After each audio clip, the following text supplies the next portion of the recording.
Hi friends, welcome to my channel. ఈరోజు వీడియోలో కరివేపాకు పచ్చడి చాలా రుచిగా ఆరోగ్యంగా ఎలా చేయాలో ఈ వీడియోలో చూపిస్తున్నాను. ఒకసారి ఇలా ట్రై చేసి చూడండి. ఇంట్లో అందరూ మళ్ళీ అడిగి తింటారు. ఆరోగ్యానికి కూడా చాలా మంచిది. దీనికి కావాల్సిన పదార్థాలు: ఒక కప్పు కరివేపాకు, శనగపప్పు, ఆయిల్, మినప్పప్పు, జీలకర్ర, వెల్లుల్లి, కొన్ని ఎండుమిర్చీలు, కొద్దిగా చింతపండు తీసి అయితే పక్కన పెట్టుకోవాలి. ఇవన్నీ కూడా ఇప్పుడు ముందుగా అయితే ఒక కప్పు కరివేపాకు అయితే తీసుకొని మంచిగా కడుక్కొని నీళ్లు లేకుండా అయితే ఆరబెట్టుకోవాలి. వీడియోలో చూపిస్తున్నట్టుగా అసలు వాటర్ అనేది లేకుండా అయితే చూసుకోవాలి. ఇప్పుడు స్టవ్ వెలిగించుకొని స్టవ్ మీద ఒక కడాయి లాంటిది పెట్టి అది వేడెక్కిన తర్వాత అందులోకి కొద్దిగా ఆయిల్ అయితే వేసుకోవాలి. ఈ ఆయిల్ వేడెక్కిన తర్వాత ఇందులోకి మనం తీసుకున్న శనగపప్పు ఉంది కదా, శనగపప్పు, మినప్పప్పు, ఎండుమిర్చీలు, వెల్లుల్లి ఇవన్నీ వేసి కూడా కొద్దిగా గోల్డెన్ బ్రౌన్ వచ్చేంత వరకు అయితే వేయించుకోవాలి. కరివేపాకు తినడం వల్ల ఆరోగ్యానికి అయితే చాలా మంచిది. ఎందుకంటే కరివేపాకులో ఐరన్ ఎక్కువగా ఉంటుంది. రక్తహీనత ఉన్న వాళ్ళకైతే చాలా బాగా ఉపయోగపడుతుంది. జీర్ణక్రియను మెరుగుపరుస్తుంది. కడుపు ఉబ్బరాన్ని తగ్గిస్తుంది. ఈ కరివేపాకు తినడం వల్ల కళ్ళకు కూడా చాలా మంచిది. జుట్టు రాలడాన్ని కూడా తగ్గిస్తుంది. కరివేపాకు చర్మం కాంతివంతంగా మెరిసేలా చేస్తుంది. రోగనిరోధక శక్తిని తగ్గిస్తుంది. కరివేపాకు బరువు తగ్గాలనుకునే వాళ్ళకు కూడా చాలా బాగా ఉపయోగపడుతుంది. రక్తంలో చక్కెర స్థాయిని స్థిరంగా ఉంచడానికైతే కొంత సహాయపడుతుంది. కరివేపాకు కొలెస్ట్రాల్ తగ్గించడంలో సహాయపడుతుంది. గుండె ఆరోగ్యానికి కూడా చాలా మంచిది. షుగర్ స్థాయిని తగ్గించడానికి కూడా ఉపయోగపడుతుంది. మినప్పప్పు, శనగపప్పు ఇవన్నీ కొద్దిగా గోల్డెన్ బ్రౌన్ వచ్చిన తర్వాత ఇందులోకి ఎండుమిర్చి కూడా వేసి వేయించుకోవాలి.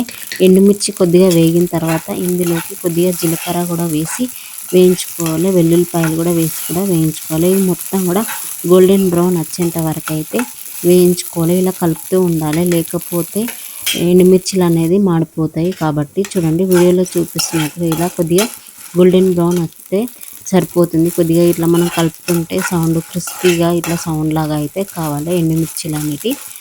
ఈ ఎండుమిర్చిలు మొత్తం గోల్డెన్ బ్రౌన్ వచ్చిన తర్వాత ఇప్పుడు ఇందులోకి మనం కడిగి పెట్టుకున్న కరివేపాకు కూడా ఇందులోకి వేసి అయితే వేయించుకోవాలి. చూడండి, పచ్చి వాటర్ అనేది లేకుండా వేసుకుంటే మనకైతే ఇట్లా చిక్కకుండా అయితే ఉంటుంది. వాటర్ ఉంటే మాత్రం పైకంతా ఇట్లా వస్తుంది కదా. ఇలా అయితే వేసుకొని కరివేపాకు కూడా కొద్దిసేపు అయితే వేయించుకోవాలి. ఇది కూడా ఈ కరివేపాకు వేసుకున్న తర్వాత అయితే మొత్తం కూడా కలుపుకోవాలి. కిందికి పప్పులు, ఎండుమిర్చిలు అనేటివి మొత్తం కూడా ఈ కరివేపాకులో అయితే కలవాలి. ఎందుకంటే అడుక్కు పప్పు ఉంటే మాడిపోతుంది కాబట్టి మొత్తం కూడా అన్నీ కలిసేటట్టు అయితే బాగా కలుపుకున్న తర్వాత కొద్దిసేపు తర్వాత ఇందులోకి చింతపండు కూడా వేసుకొని మొత్తం కూడా కలుపుకోవాలి. ఇది కొంచెం సేపు మగ్గేంత వరకు అయితే కలుపుకొని ఇది చల్లారబెట్టుకోవాలి. స్టవ్ ఆఫ్ చేసుకొని ఇది చల్లారిన తర్వాత ఇప్పుడు మిక్సీలోకి వేసుకొని ఇందులోకి టేస్ట్కి సరిపడా ఉప్పు అయితే వేసుకొని మిక్సీ పట్టుకోవాలి.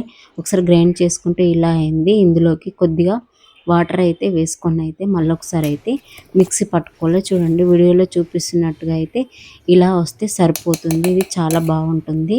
ఇప్పుడు ఇందులోకి తాలింపు అయితే వేసుకుంటే ఇంకా టేస్ట్గా ఉంటుంది. ఒక కడాయి పెట్టుకొని అందులోకి కొద్దిగా ఆయిల్ అయితే వేసుకొని ఈ తాలింపు కోసం అయితే జీలకర్ర, ఆవాలు, ఎండుమిర్చీలు, వెల్లుల్లి ఇవన్నీ వేసి కూడా తాలింపు అయితే వేసుకుంటే చాలా టేస్టీగా అయితే ఉంటుంది. కరివేపాకు కాలేయం అంటే లివర్ ఆరోగ్యాన్ని కాపాడుతుంది.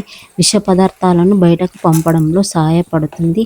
ఇందులో విటమిన్ ఏ ఉండడం వల్ల కళ్ళకు మంచిది. ఎందుకంటే చూపు బాగా కనిపించడానికి అయితే చాలా బాగా సహాయపడుతుంది. అలసటను తగ్గించి సహజ శక్తిని అయితే ఇస్తుంది.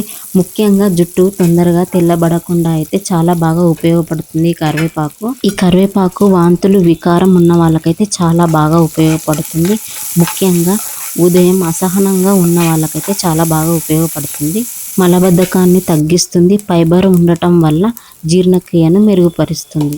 చర్మంపై మొటిమలు తగ్గించడంలో చాలా బాగా ఉపయోగపడుతుంది. ఎందుకంటే కరివేపాకు యాంటీ ఆక్సిడెంట్లు ఉండడం వల్ల ఎముకలకు కూడా కొంత మేలు చేస్తుంది. కాల్షియం, ఫాస్ఫరస్ వంటి పోషకాలు ఉండటం వల్ల ఒక్క కరివేపాకు తినడం వల్ల ఇన్ని రకాల ఉపయోగాలు ఉన్నాయి కదా.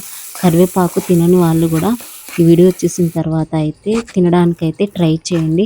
తినడం వల్ల చాలా రకాల ఆరోగ్యమైన ఉపయోగాలు అయితే ఉన్నాయి. కరివేపాకు పచ్చడి రెడీ అయింది. అన్నంలో నెయ్యి వేసుకొని తింటే ఆ రుచి మాటల్లో చెప్పలేం. ఈ వీడియో మీకు నచ్చితే ఈ వీడియోకు లైక్ చేయండి, కామెంట్ చేయండి, మీ ఫ్రెండ్స్ అండ్ ఫ్యామిలీకి షేర్ చేయండి. ఇలాంటి మంచి ఆరోగ్యమైన వీడియోల కోసం నా ఛానల్ని సబ్స్క్రైబ్ చేసుకోవడం మాత్రం మర్చిపోవద్దు. ధన్యవాదాలు.